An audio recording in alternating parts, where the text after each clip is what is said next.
ಕೊರಗಜ್ಜನ ಪ್ರತಿ ತಿಂಗಳ ಹರಕೆ ಕೋಲ ಸೇವೆಯನ್ನ ನಾವು ಎಲ್ಲಿ ನೋಡ್ಬೋದು ಗೊತ್ತಾ? ಇವತ್ತಿನವರೆಗೂ ಇಲ್ಲಿ ಕೊರಗಜ್ಜನಿಗೆ ಪ್ರತಿ ತಿಂಗಳಲ್ಲೂ ಹರಕೆಯ ಕೋಲ ಸೇವೆ ನಡೀತಿದೆ. ನಾವು ಧರ್ಮಸ್ಥಳ ಹಾಗೂ ಸುಬ್ರಹ್ಮಣ್ಯಕ್ಕೆ ಓಡಾಡೋದು ಇದೇ ಜಾಗದಿಂದಲೇ.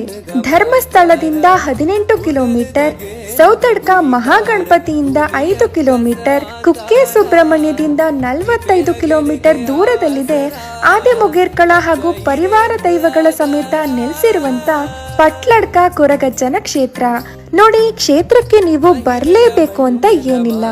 ಮನೆಯಲ್ಲಿ ಕೂತು ಪ್ರಾರ್ಥನೆ ಮಾಡಿ ನಿಮ್ಮ ಕಷ್ಟಗಳು ಪರಿಹಾರ ಆದ ನಂತರ ನೀವಿಲ್ಲಿ ಬಂದು ಒಂದೇ ಒಂದು ಬೀಡ ಹಾಗೂ ಚಕ್ಕೋಲಿಯನ್ನು ಅರ್ಪಿಸಿದ್ರು ಸಾಕು. ಅಂದಹಾಗೆ ಈ ತಿಂಗಳ ಸಂಕ್ರಮಣದ ಕೊರಗಜ್ಜನ ಹರಕೆಯ ಕೋಲ 16/7/2025 ಬುಧವಾರ ಬೆಳಿಗ್ಗೆ 8 ಗಂಟೆಗೆ ಸರಿಯಾಗಿ ನಡೀತಾ ಇದೆ.